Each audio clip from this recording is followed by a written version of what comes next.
uh, atas konsen Bapak Presiden, maka kami betul-betul segera melakukan pendataan di seluruh pondok pesantren di Indonesia, mengidentifikasi pondok-pondok pesantren di atas 100 tahun. Kita bisa mengidentifikasi misalnya pesantren Jawa bahkan ada 200 tahun seperti pesantren Tapakra, kemudian di Sulawesi Selatan ya 100 tahun, kemudian di Sumatera Utara, kemudian juga di Sumatera Selatan, dan ada sekolahan juga di Sumatera Barat. Memang pondok pesantren ini tradisinya itu ada satu hal ya, masyarakat itu terlalu mempercayakan anak-anaknya kepada pondok pesantren, tapi tidak berbanding lurus dengan anggaran yang dimilikinya.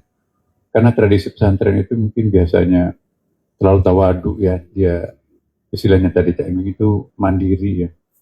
Nah sekarang ini kadang-kadang kan kita harus proaktif mencari anggaran di dalam Kementerian Agama yang mengelola madrasah dan pondok pesantren. 95% sekolah yang dikelola Kementerian Agama itu adalah swasta.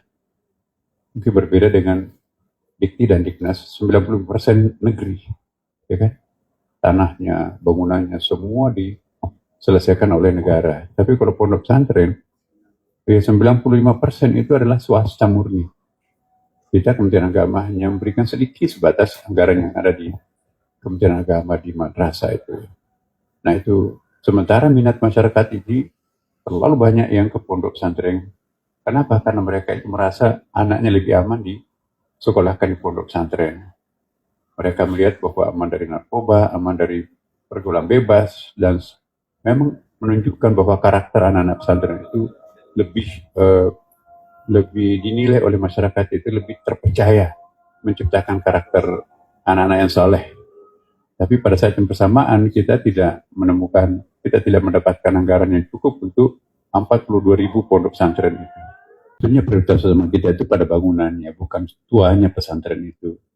Karena banyak juga pondok pesantren seperti pesantren Tanpa Beras misalnya kan. Saya baru minggu lalu ke sana. Pesantrennya hampir besok ini kita akan rayakan 200 tahun ya. Tapi bangunan-bangunannya itu baru. Jadi bangunan yang membahayakan itu dirombak ya. Kemudian pesantren-pesantren yang ada pesantren baru relatif tapi tidak mengikuti prosedur perizinan bangunan yang mungkin tambal sulam, itu pun juga menjadi sasaran peninjauan kita nantinya ya. Nah, bangunan yang sudah tua, yang memang sudah terlanjur, memang dipakai 200 tahun ya. Nah, berarti lebih duluan daripada surat perizinan itu, undang-undangnya itu. Ya, jadi saya kira kita akan melihat secara komprehensif ya. Kemudian kontur tanahnya, kemudian konstruksinya, kita serahkan nanti kepada PU yang paling ahli tentang itu. Tapi yang jelas bahwa sekalipun pondok pesantren baru, kalau di situ ada kerawanan, tidak luput dari sasaran kita. Yang jelas bahwa perizinan untuk pondok pesantren kita memang sudah mulai ketat, terutama dalam periode saya ya, bahwa tidak semua pondok pesantren itu harus berbunyi pondok pesantren. Karena banyak yang pakai merek pondok pesantren, sesungguhnya bukan pondok pesantren. Itulah yang sering menimbulkan persoalan-persoalan sosial, ada isu-isu macam-macam. Itu sesungguhnya tidak layak disebut pondok pesantren. Bahkan komunitas pondok pesantren sendiri itu keberatan kalau pondok itu disebut sebagai pondok pesantren. Tapi bagi kita ya, itu kan sudah given dari masyarakat juga. Masyarakat menganggap itu pondok pesantren, walaupun izinnya sebetulnya bukan pondok pesantren, bahkan nggak punya izin. Nah itu pun juga kita akan tertibkan. Ini mungkin ada hikmahnya dalam kejadian seperti ini.